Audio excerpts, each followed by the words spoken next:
The first-class cabin hummed with quiet luxury as Sarah Mitchell settled into seat 2B, her fingers still trembling slightly from the unexpected upgrade voucher she'd received at the gate. Beside her, Richard Hawthorne's expression darkened the moment he saw her modest carry-on and well-worn blazer. His nose wrinkled as if detecting something offensive, and without lowering his voice, he summoned the flight attendant. "Excuse me, could you verify this passenger's ticket? I believe there might be some mistake with the seating arrangement." The attendant's polite confirmation only deepened his scowl, while Sarah remained silent, her hazel eyes reflecting nothing but calm observation. Sarah Mitchell had built her life on the principle that true worth lay beneath surfaces. At 34, she commanded boardrooms with the same quiet intensity she'd once used to study in library corners, while working 3 jobs through college. Her company, Nexus Technologies, had grown from a garage startup to a billion-dollar enterprise in just 6 years. Yet she still drove the same Toyota Camry she'd bought used, still lived in the same modest townhouse, still believed that ostentation was the refuge of the insecure. Her employees knew her as someone who remembered their children's names, who worked later than anyone else, who could debug code as easily as she could negotiate 9-figure deals. The media rarely caught her image. She preferred it that way. In Silicon Valley's ecosystem of peacocks, she was a hawk circling high, seeing everything, striking only when necessary. Her appearance reflected this philosophy perfectly. The blazer she wore had seen her through 100 presentations, its fabric softened by time but impeccably maintained. Her laptop bag, scratched from years of use, held technology that could reshape industries. She wore no jewelry except a simple watch that had belonged to her late father, a mechanic who'd taught her that the best engines were the ones you never heard running. Sarah understood power the way her father had understood machines. It worked best when it didn't announce itself. Today's flight to New York was supposed to be routine, a quick trip to finalize an acquisition that would expand Nexus into new markets. The upgrade had been a pleasant surprise, a gesture from the airline for her loyalty over the years. She hadn't expected it to become a lesson in how prejudice could blind even the most successful people to opportunity. Richard Hawthorne inhabited a different universe entirely. At 58, he'd inherited wealth, multiplied it ruthlessly, and wore it like armor against a world he believed existed to serve him. His suits cost more than most people's cars, handmade in London by tailors who'd served his family for 3 generations. His watch collection alone could fund a small hospital, though he'd never considered such a use for it. Richard had built his empire, Hawthorne Capital, on a simple principle. Everyone had a price, and he could afford it. He'd crushed competitors with the casual efficiency of someone stepping on insects, never bothering to look down at what he'd destroyed. The transformation of inherited millions into billions had convinced Richard that he possessed some divine mandate to judge others' worth. He categorized people instantly useful or useless, worthy or unworthy, his kind or the rest. First class wasn't just a cabin preference. It was a philosophical statement about where he belonged in the human hierarchy. His 3 ex-wives could attest to his talent for reducing people to line items on a balance sheet. His children, scattered across boarding schools and trust funds, knew him primarily through wire transfers and terse birthday cards signed by his assistant. Richard didn't just lack empathy. He considered it a weakness, an evolutionary failure of those too poor to insulate themselves from others' problems. His presence filled spaces the way floodwater filled basements. Invasive, destructive, impossible to ignore. Today, he was flying to New York to close what he considered his masterpiece acquisition, a $5 billion deal that would absorb a promising tech startup into his conglomerate. The founders had resisted for months, but Richard knew they'd eventually capitulate. Everyone did. He'd already begun telling associates about his plans to gut the company, sell off its innovations piecemeal, and terminate most of its workforce. Efficiency, he called it. The market rewarded such clarity of purpose. As he settled into his seat, expensive cologne creating an aggressive perimeter around him, he couldn't fathom that the woman beside him, this nobody in a dated blazer, would soon teach him that some things couldn't be bought, and some people couldn't be bullied. The flight attendants moved through their service with practiced grace, but Richard had already begun his performance. He ordered the most expensive wine available, making sure to pronounce the French vintage loud enough for surrounding passengers to hear. When the attendant asked Sarah for her drink preference, Richard interjected before she could respond. "You might want to explain the price differences. Some passengers don't realize these aren't complimentary in every fare class." The attendant's eyes flickered with discomfort as she quietly assured him all first-class beverages were included. Sarah requested water with lemon, her voice steady as morning light. 20 minutes into the flight, Richard escalated his campaign. He pulled out his phone, making a show of reviewing financial documents while speaking just loudly enough to ensure Sarah could hear. "Yes, Marcus, the $5 billion is confirmed. Some startup thinks they're special, but they'll learn. These tech people, they live in fantasies until real money shows them reality." He paused, glancing sideways at Sarah's laptop screen, where she was reviewing what appeared to be technical specifications. Probably another one of those entrepreneurs heading to pitch some impossible dream. They multiply like rabbits these days, thinking everyone deserves a shot at success. Sarah continued working, her fingers moving across her keyboard with the precision of a concert pianist. She was reviewing the final terms of an acquisition proposal, one that would determine the future of hundreds of employees and revolutionary technology. The document header bore the Nexus Technologies logo, though she'd positioned her screen to minimize its visibility. Years of working in male-dominated spaces had taught her the value of strategic invisibility. Let them underestimate. Let them reveal themselves. Her father used to say that the loudest engine was usually the one about to break down. Richard's harassment reached its crescendo during meal service. As the flight attendant placed Sarah's meal before her, Richard made an elaborate show of covering his nose. "Is it possible to improve the ventilation here? There's a distinct odor, something like economy-class anxiety, mixed with drugstore perfume." Several first-class passengers shifted uncomfortably, some shooting disapproving glances at Richard, others studiously avoiding eye contact with either party.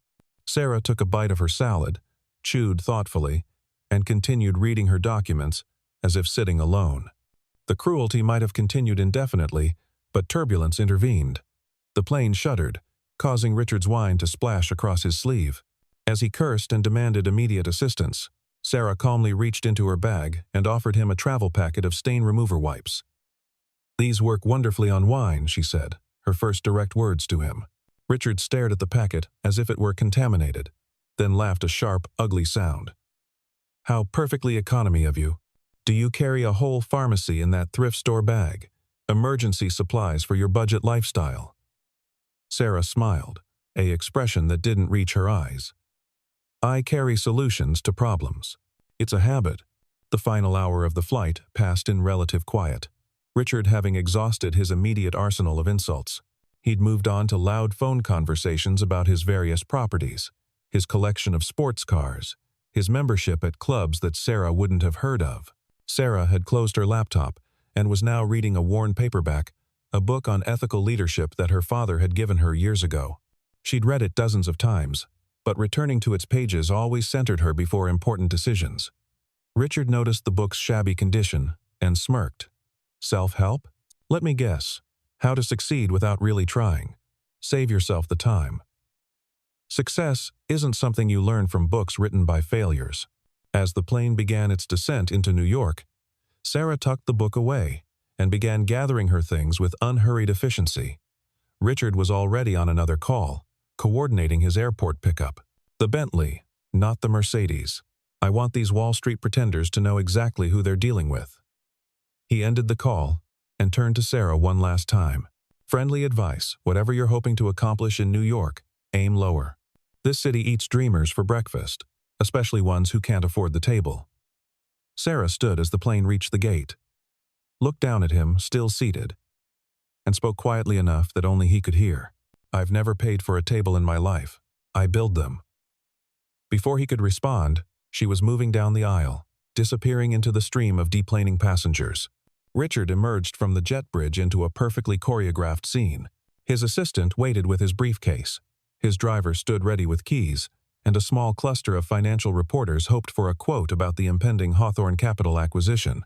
He paused to deliver a practice soundbite about bringing discipline to the tech sector and teaching Silicon Valley how real business works. The cameras captured his confident smile, his expensive suit, his aura of inevitable success. He'd already forgotten about the woman from the plane, relegated her to that vast category of people who simply didn't matter. Sarah exited through a different door, avoiding the media cluster with practiced ease. She pulled out her phone to text her chief operating officer. "Landing now. Everything ready for tomorrow?" The response came immediately. Boards assembled. Legals reviewed everything. The acquisition team from Hawthorne requested another adjustment to the meeting time. Sarah smiled at that. Richard's people had changed the meeting time 3 times, each adjustment a small power play meant to establish dominance. "Confirm whatever time they want," she typed back. Flexibility is a virtue. Her Uber driver was a cheerful man named Mohammed, who asked about her visit to New York. "Business," she said simply. "Important meeting?" he ventured. Sarah looked out at the Manhattan skyline beginning to emerge from the afternoon haze. "You could say that. Someone's about to learn an expensive lesson." Mohammed laughed. "This city's good for those. I've learned a few myself." They spent the rest of the ride discussing his daughter's college applications. Sarah offering advice about computer science programs, never mentioning that she'd personally funded scholarships at several of the schools he mentioned. The hotel Sarah had chosen was deliberately modest, a clean business-class establishment that wouldn't appear on Richard Hawthorne's radar. She checked in under her company's corporate account, reviewed her materials one more time, and ordered room service. Tomorrow would require every ounce of control she possessed. The board had given her full authority to walk away from the deal if Hawthorne's terms became predatory. But she knew Richard would push boundaries just to prove he could. What he didn't know was that the startup he was so eager to devour had quietly become the intellectual property holder for 3 patents his entire supply chain depended upon. That evening, Richard held court at Daniel, one of Manhattan's most exclusive restaurants. His table of investment bankers and lawyers laughed at all the right moments as he recounted his flight. This woman, clearly in over her head, sitting in first class like she'd won some contest. I could smell the desperation from 3 feet away, probably flying in to beg for venture funding with some app idea about mindfulness or wellness or whatever garbage they're peddling these days. The table erupted in knowing laughter. One of the younger associates ventured. "The tech sector's full of those types now. Everyone thinks they're the next Steve Jobs." Richard raised his glass. "Well, tomorrow we show them what happens when they swim in the deep end." Sarah dined alone in her room, reviewing personnel files. If tomorrow went as she expected, she'd be able to offer positions to most of the startup's employees within Nexus, protecting them from the mass layoffs Richard had already begun planning. Her laptop displayed the full corporate structure of Hawthorne Capital, its debts, its vulnerabilities, its dependence on technologies that could be traced back to patents now sitting in her company's portfolio. She'd spent 3 months preparing for this moment, knowing that Richard's arrogance would blind him to the trap until it was too late. Her phone buzzed with a message from her general counsel, confirming, "You have full authority to execute Plan B if negotiations fail?" She typed back a single word. "Confirmed." The next morning brought the kind of crisp New York weather that made the city's glass towers sparkle like promises. Richard arrived at the Midtown office building in his Bentley, stepping out with the casual authority of someone who'd never been denied entry anywhere. His team of 6 lawyers and advisors flanked him as they rode the elevator to the 40th floor. Their conversation, a mixture of legal strategy and barely veiled contempt for the startup founders they were about to absorb. Remember, Richard instructed them. These tech idealists always cave when they see real numbers. Start at 3 billion. Let them feel grateful when we go to 5. The conference room had been carefully staged to intimidate. Floor-to-ceiling windows framed a view of the Empire State Building. The table was polished black granite, and the chairs were positioned to ensure anyone facing Richard would have the morning sun in their eyes. He'd used this room for dozens of acquisitions, each one following the same script. Overwhelming force followed by reluctant mercy, 10 contracts by lunch, champagne by dinner. His team arranged themselves with military precision, legal documents stacked like ammunition. The startup's advanced team arrived first 2 nervous-looking young men in ill-fitting suits who introduced themselves as co-founders. Richard didn't bother remembering their names. They fumbled with their presentation materials while Richard's team exchanged amused glances. One of them started to explain their company's mission statement, something about democratizing technology and empowering communities. Richard interrupted after 30 seconds. Let's skip the TED Talk. You're here because you need money. I'm here because your patents might be worth something. Everything else is poetry. And I don't invest in poetry. The young men looked at each other uncertainly. The taller one cleared his throat. Actually, Mr. Hawthorne, we should wait for our CEO before discussing terms. Richard laughed, the sound sharp enough to cut glass. Your CEO? Let me guess another 20-something who thinks disruption is a business model. Fine, we'll wait. But my time costs $50,000 an hour, so I hope they're not stopping for artisanal coffee. He pulled out his phone, making a show of checking stock prices while the room fell into uncomfortable silence. 5 minutes passed. Then 10. Richard's irritation grew visible, his fingers drumming against the granite table. This is exactly the problem with your generation, he announced to the co-founders. No respect for other people's time. In my day, showing up late to a meeting like this would end your career. One of his lawyers ventured. Should we contact them? Richard waved dismissively. Let them come crawling. It'll make the terms even better for us. At exactly 15 minutes past the scheduled time, precisely the amount of delay Richard's team had imposed on previous meetings, the conference room door opened. Sarah Mitchell entered, wearing a different but equally understated suit, her laptop bag over her shoulder, her expression pleasantly neutral. She walked to the head of the table opposite Richard, set down her materials with practiced efficiency, and looked directly at him for the first time since the plane. Mr. Hawthorne, I apologize for the delay. Traffic was surprisingly light, so I stopped for coffee. Artisanal. As you predicted. The color drained from Richard's face with the suddenness of a power failure. His mouth opened, closed, opened again, producing no sound. Around the table, his team looked between their leader and this unexpected woman, confusion rippling through their ranks. Sarah pulled out her laptop, connected it to the presentation system with smooth efficiency, and brought up the first slide. Nexus Technologies Acquisition Proposal Strategic Partnership Terms. Her company logo filled the screen, the same one Richard had glimpsed on the plane while mocking her presumed poverty. Gentlemen, Sarah continued, her voice carrying the kind of authority that didn't need volume, shall we begin? I believe you've already met my co-founders, though I doubt you bothered to remember their names. They're Ryan Chen and Marcus Williams, two of the brightest minds in blockchain architecture. They've been with Nexus since we acquired their startup last year. This potential acquisition would be our fourth this fiscal year, though I have to say, your initial terms are the least favorable we've encountered. Richard's senior lawyer, sensing his client's paralysis, attempted to take control. I'm sorry, there seems to be some confusion. We were told the CEO would be present for negotiations. Sarah smiled. The same expression she'd worn while offering Richard the stain remover. I am the CEO, Mr. Patterson. Sarah Mitchell. Nexus Technologies. Your research department apparently needs updating. Though I suppose when you assume every tech CEO is a white male under 30, you miss quite a bit of relevant information. The room's atmosphere shifted like weather before a storm. Richard's team began frantically checking their phones, pulling up information about Nexus Technologies, discovering what their arrogance had allowed them to overlook. Sarah watched them with the patience of a cat observing trapped mice. Take your time, she offered. I know how disorienting it can be when reality doesn't match your assumptions. Mr.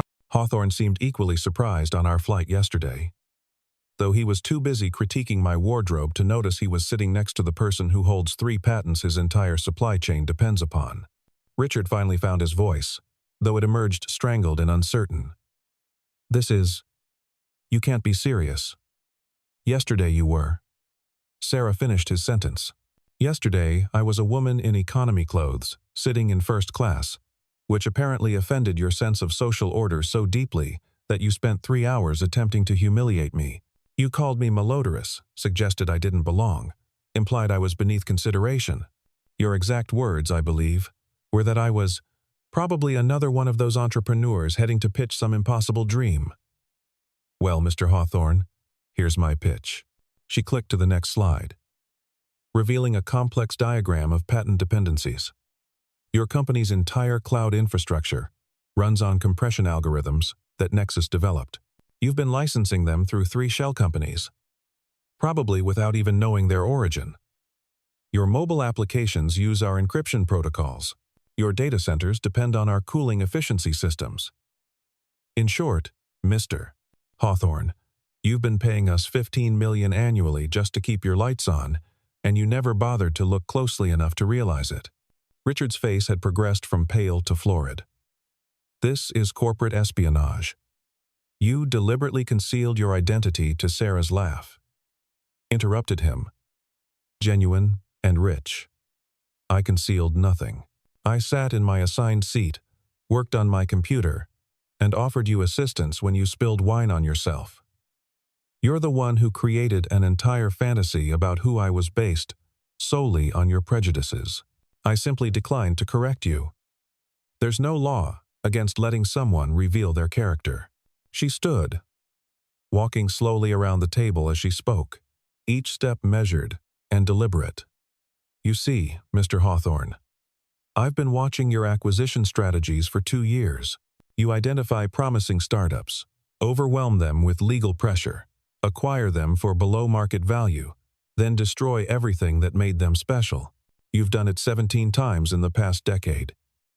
But this time, you chose the wrong target. The startup you're trying to acquire? It's not just another company. It's a carefully constructed trap, and you walked into it with all the confidence of a man who's never been told no. The room had become utterly silent except for the hum of air conditioning and the distant sound of city traffic. Richard's lawyers were exchanging panicked glances, realizing their due diligence had failed catastrophically. Sarah returned to her seat, pulled out a thick folder, and placed it on the table. This is what's going to happen now. First, I'm going to play a recording from yesterday's flight. Yes, first-class cabins have security cameras, and yes, I've already had my legal team review the footage. Your behavior constitutes clear harassment, possibly assault given the way you deliberately invaded my personal space. She pulled out her phone, and Richard's voice filled the room, tinny but unmistakable. Some people don't realize these aren't complimentary in every fare class.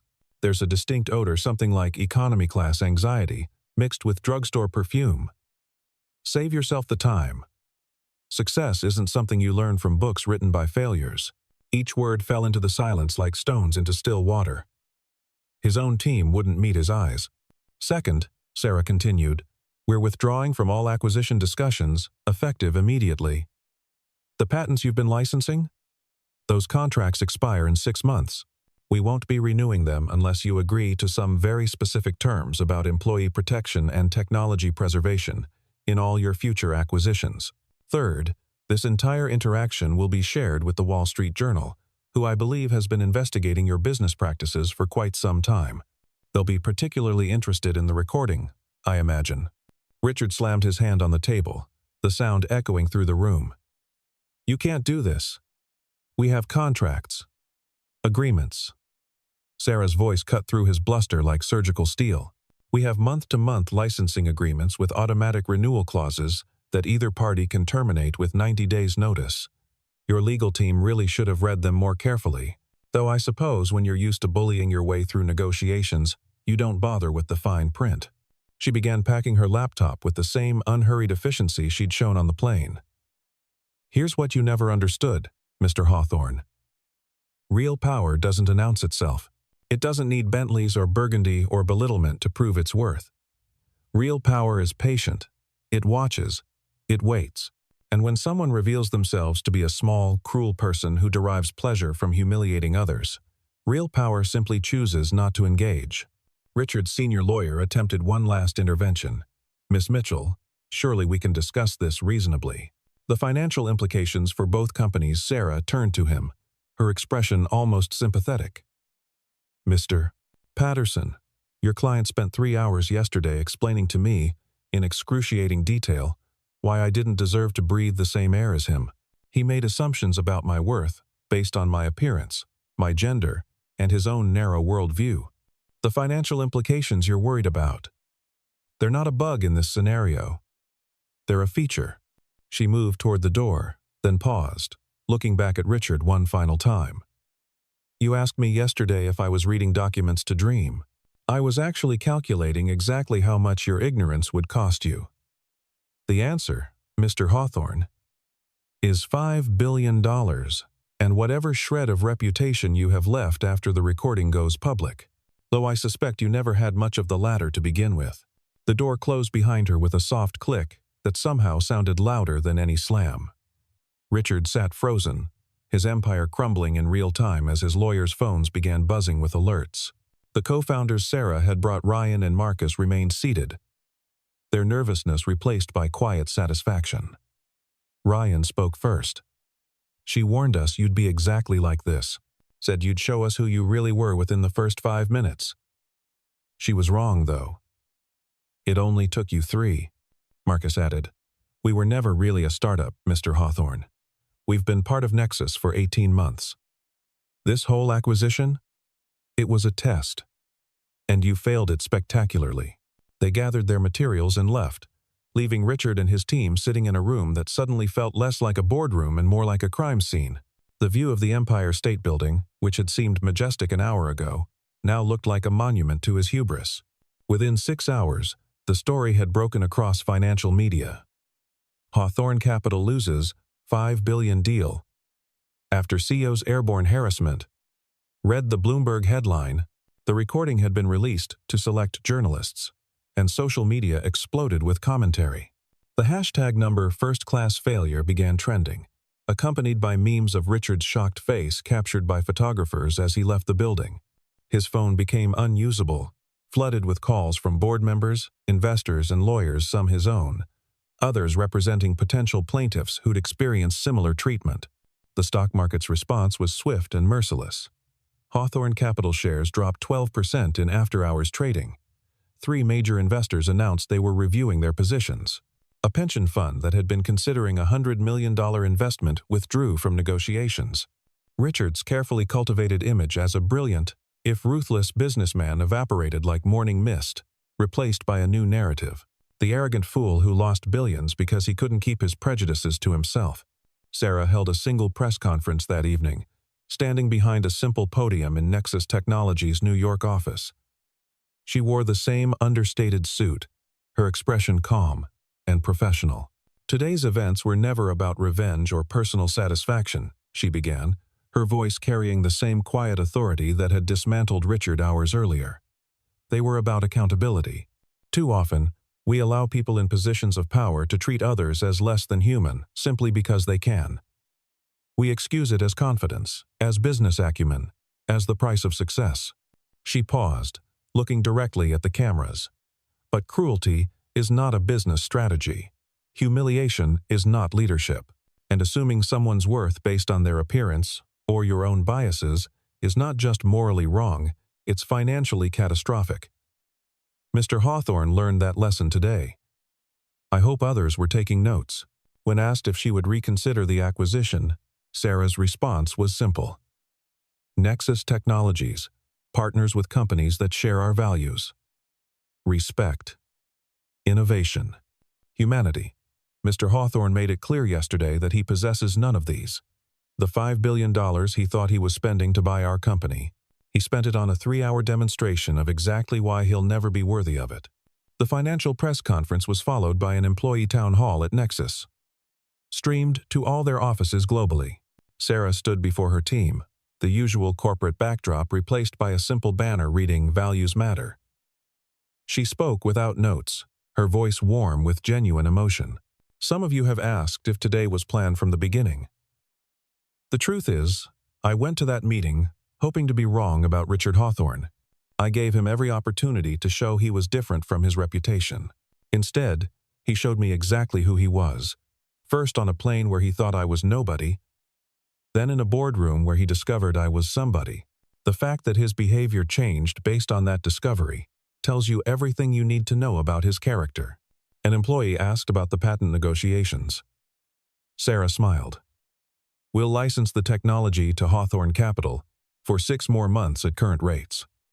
After that, they're free to find alternatives. I suspect they'll discover what many bullies eventually learn when you burn bridges for sport.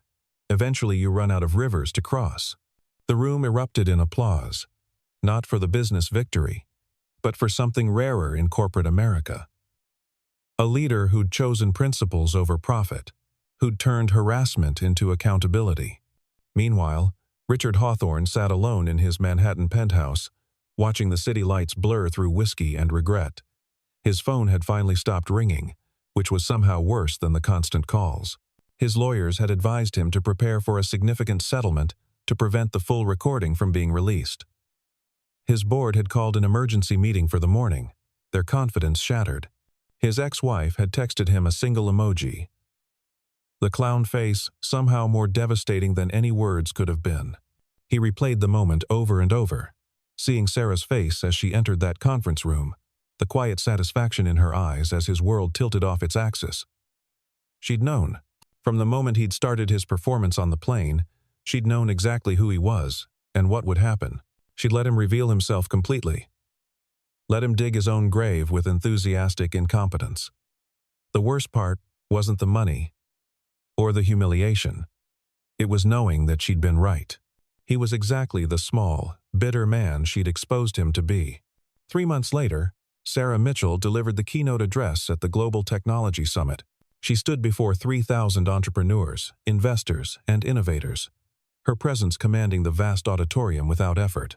She told the story of the flight, the meeting, the aftermath not with vindication, but with a teacher's patience. "We all have power," she said, her voice carrying to the furthest seats. "The question is how we choose to use it. You can use it to elevate others or to diminish them. You can use it to build bridges or to burn them. You can use it to see people for who they truly are, or to see only your own reflection." She paused, letting the words settle. Richard Hawthorne chose to use his power to humiliate someone he perceived as weak. What he didn't realize was that perceived weakness was actually patience. Perceived poverty was actually discretion. And perceived nobody was actually somebody who'd spent her entire life learning that true strength never needs to announce itself. It simply acts when the moment is right. The summit crowd rose in sustained applause, but Sarah was already thinking about her next meeting, her next innovation, her next opportunity to prove that success didn't require sacrificing humanity. She left the stage as she'd entered it quietly, efficiently, without unnecessary fanfare.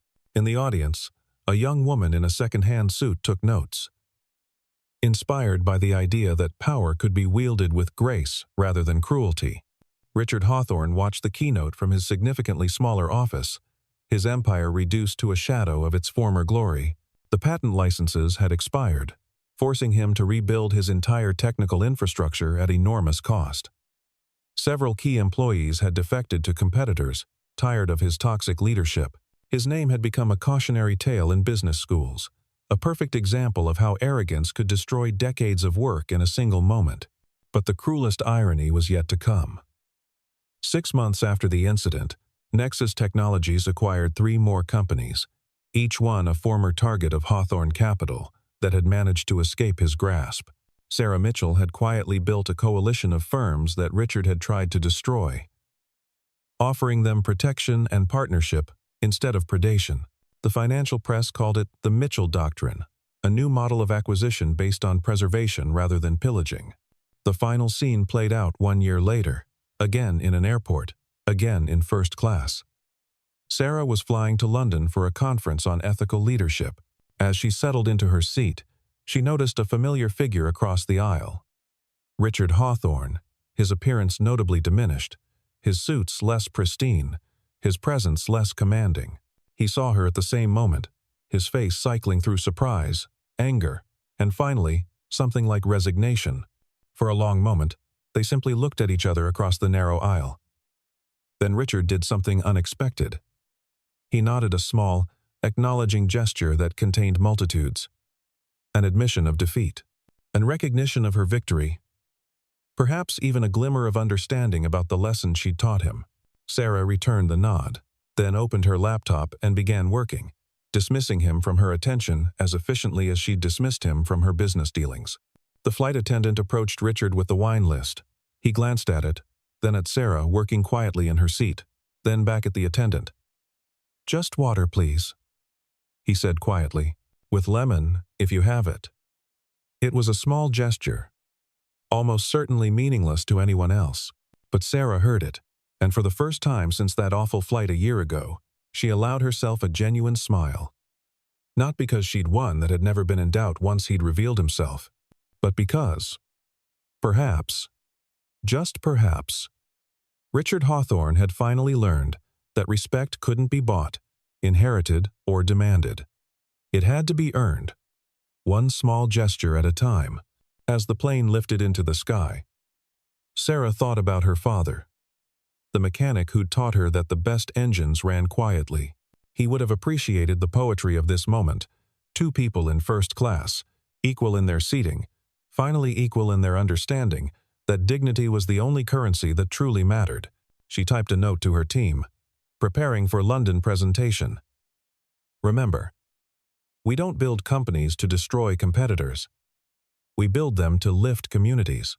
Outside the airplane windows, the world spread out in infinite possibility, cities and dreams connected by invisible threads of ambition and hope. Sarah Mitchell had proven that those threads could be woven with kindness rather than cruelty, that power could protect rather than prey. The $5 billion deal that had collapsed in that conference room had been replaced by something far more valuable, a new model of business that measured success not in what you could take, but in what you could give.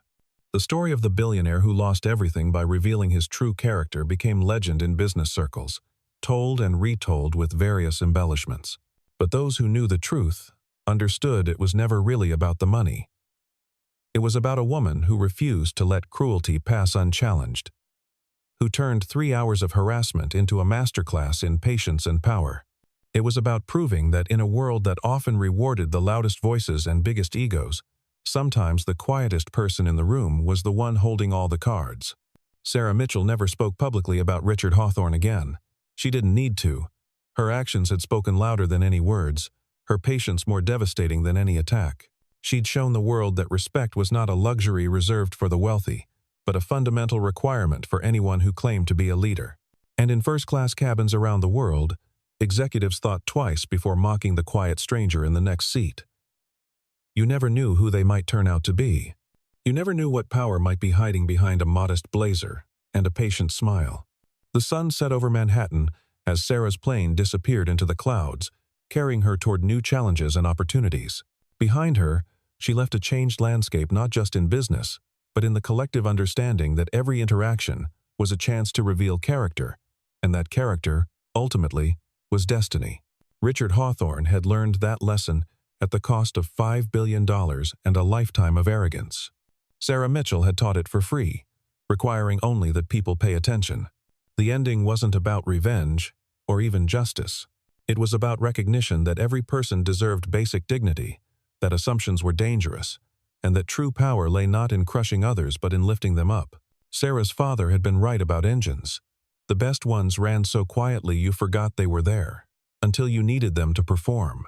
Then they revealed their true strength, not with noise or smoke, but with the smooth, inexorable power of something built to last.